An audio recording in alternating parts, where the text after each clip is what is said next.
તો મેઘનાએ છે ને એક નવો બિઝનેસ સ્ટાર્ટ કર્યો છે. ડીજા. શું લખ્યું? જોરથી બોલ. ગાડીમાં જવું હોય? હવે હું તમને એક સવાલ પૂછું છું. ઓમ નમઃ શિવાય. ગુડ ઇવનિંગ, જય શ્રી કૃષ્ણ. કેમ છો મિત્રો? બધા મજામાં જશો. અમારો વ્લોગ જોતા હોય લોકો ખુશ જ હોય. જો આજ તો ભાઈ સાંજે 8 વાગ્યા ને તારે ટાઈમ મળ્યો છે વ્લોગિંગ ચાલુ કરવાનો. પર ડે એવું રોજ વિચારીએ છીએ કે ભાઈ રોજ વ્લોગિંગ કરીએ પણ એવું કાંઈ થતું નથી. ના થવાનું રીઝન એ છે કે મેઘનાન મારો ટાઈમ અલગ છે સ્કૂલનો, ઘરે હોતા નથી. આજે 7, 7:30 પછી મળવાનું થાય. જો આજ તો મેઘનાએ છે ને એક નવો બિઝનેસ સ્ટાર્ટ કર્યો છે. તો એના નાના ઓર્ડર આવવાનું ચાલુ થયા છે.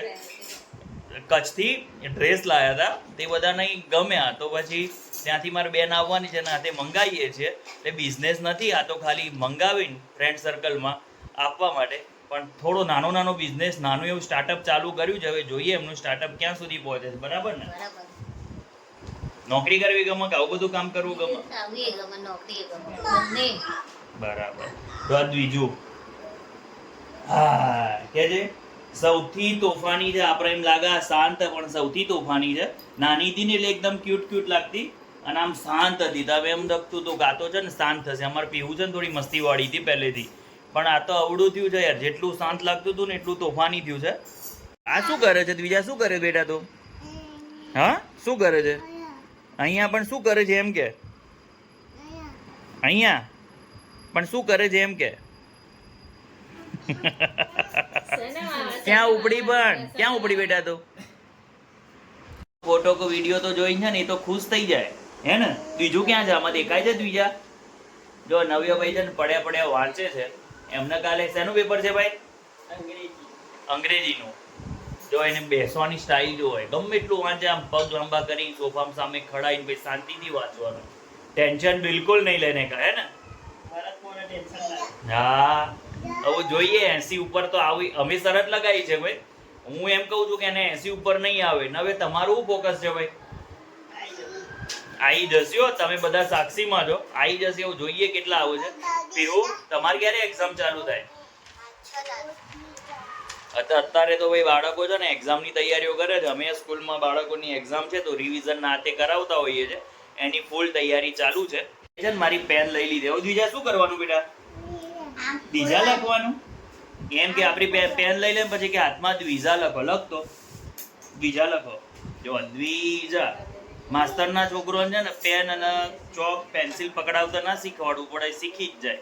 કોણ આવ્યું દ્વિજે? ડીજા. શું લખ્યું? જોરથી બોલ. ડીજા. નામ બોલતા આવડી ગયું છે. 18 મહિના થયા.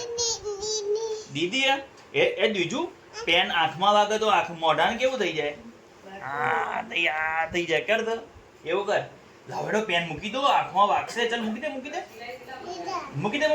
આમાં બંધ કર દે. ઢાંકણું બંધ કર દે. આપણે પેન મૂકી દો બેટા, તને આંખમાં વાગશે તો આંખ કેવી થઈ જાય? બીજાની આંખ કેવી થઈ જાય બેટા? આંખ કેવી થઈ જાય? પેલા એમ કહી દે તારે આંખ કેવી થઈ જાય પેન વાગે તો. પાછી એને પેન એમને જ લગાવવાની. આપણે લગાવીએ ના મજા, તો અંદર જતી રહી. જો એ શું હે બેટા? પોપટ હે? ઓ આજનું મેનુ હે ભાઈ. સરગવાનું શાક અને રોટલી. જારના રોટલા ના કરાય. આ તો નવો મંગાવો હું લેતો. મેં આજે આવડો મોટો રોટલો બનાવ્યો તો જારનો તે વખત. વાહ. સરગવાનું શાક અને રોટલી. નવે સરગવાનું શાક કેવું બન્યું છે? મેં બનાવ્યું છે.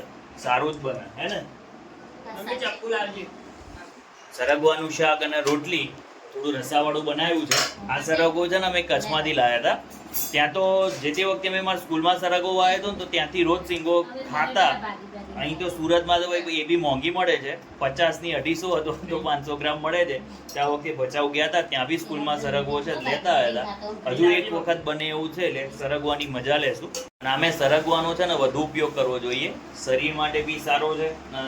તમને કેન્સર સામે હાથે ઘણા સામે પ્રોટેક્શન કરતું હોય એવું રિસર્ચ થયેલું છે કે સરગવો જ એવો છે કે એની અંદર કેન્સર સામે પ્રતિરોધક ક્ષમતા ધરાવતા તત્વો મળી આવે છે. એટલે ભાઈ સરગવો જે ના ખાતા હોય, ના ભાવે, એ બધાને એવું નહીં વિચારવાનું. અમારે ઘણા લોકો એવા જ હતા, નહોતો ભાવતો, આવું ખાવાનું ચાલુ કર્યું છે. બાકી બધાને જોર આવતું સરગવો ખાતા. આપણને બધું ભાવે છે, એમ નવ્યને નતો ભાવતો, નવું નતો ભાવતો ને સરગવો. હમણાંથી ખાય છે ને આવું તો છે પેલા સરગવાના પાંદડાનો પાવડર છે એ બી પીવે છે. બધાનું કામ ખાવાનું અને આ બધું બગાડવાનું. આ જીરું મીઠું છે ને જો બધા ગ્લાસ છૂટા કરશે, બધું હેરાન કરવાનું કામ આનું. અને એને ના પીએ ને તો તમને શાંતિથી જમવાય ના દે. ગાડીમાં જવું હોય, બાબા જવું હોય પાછું ગાડી લઈને રોડ ડિમાન્ડ હોય. ગાડી કે બાઈક? બાઈકમાં જવું હોય કે ગાડીમાં જવું હોય? બાઈક. હું બાઈક આવ્યું નક્કી કે ગાડી લઈ લો. ગાડીમાં જવું હોય? આપણે પૂછે હે ને? હાલે ફટાફટ હેડો, મોઢું સાફ કરતો હેડો આપણે જઈએ. ચલો ચલો ચલો. એ પીવો ચમ બધી નોટો બહાર કાઢી બેટા. જો બધી નોટો બહાર કાઢીને બેઠા છે. બીજું તું શું કરે છે બેટા? શું કરે બાને? બાને જે કરાવું?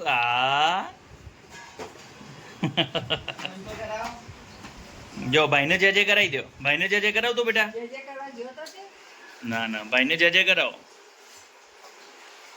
હા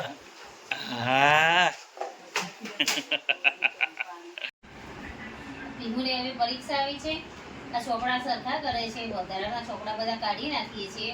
હવે હું તમને એક સવાલ પૂછું છું કે રબર એને ભૂસી પેન્સિલથી લખ્યું હતું એનાથી ભૂસીને આ રબર કાળું કરી દીધું છે, તો આને વ્હાઈટ કરવા માટે હવે શું કરવાનું? પીવું તમારી પાસે શું સજેશન છે? ઘસીન ક્યાં ઘસવાનું? કપડા ઉપર? તમે તારું હવે તમારું કેવા જો પેલો છે ને જૂની કંકોત્રી વાંચે. શું કરાય? રબરને સફેદ કરવા શું કરાય? બીજું તું કહીશ બેટા, રબરને સફેદ કરવા શું કરાય? જો બધા સંચાને એવું લઈને અહીં બેઠી છે. પીવુંનો બધો સામાન લઈ લે છે. હો કે આ રબર છે ને તમારે ઘસો તો બધા સમય બગડે. આને ફક્ત તમારે સાબુ પીધો કઈ સાબુ પર આને ઘસવાનો તો સફેદ રબર થઈ જશે. એવું તમે કરી દો પછી સાચો આપજો, સાબુ બગડશે.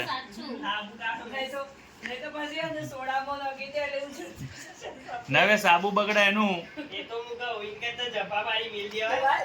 2 રૂપિયાનો નવો લઈ લે. હવે તો 5 રૂપિયા થઈ ગયા. 5 રૂપિયાનું થઈ ગયું ભાઈ રબર. બીજું શું કરાય બેટા? હા બીજું શું કરાય?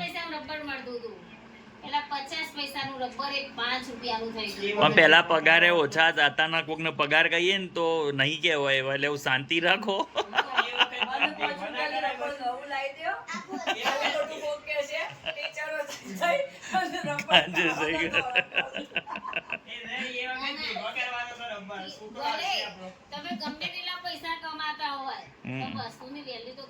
સાચી વાત છો.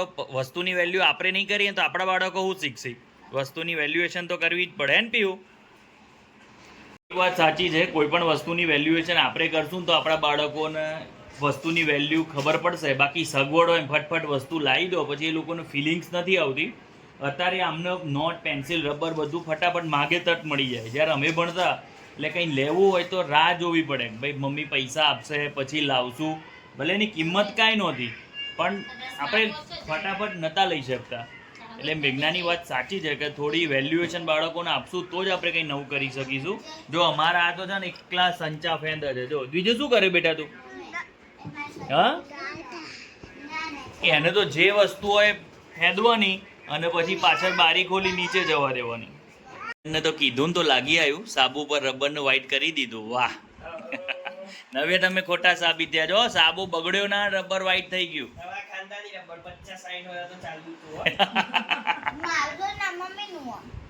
કે મમ્મીનું તારતું રબર નહીં વાપરે? હવે આપણે વારસામાં રબર આપી દેવાનું બધાને. આ રબર તો વર્ષો વર્ષ ચાલે. પીવું નવું થોડું લેવાય.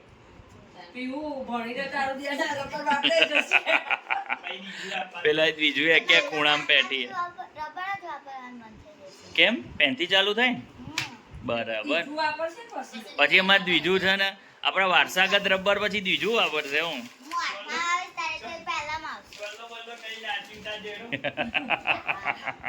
તો મિત્રો આજે તો આટલું જ બ્લોગિંગ કરીશું. 9-10 મિનિટનો વિડીયો થશે. હવે નેક્સ્ટ વિડીયોમાં ફરીથી મળીશું. ત્યાં સુધી વંદે માતરમ. ગુજરાત જય જય ગરવી ગુજરાત.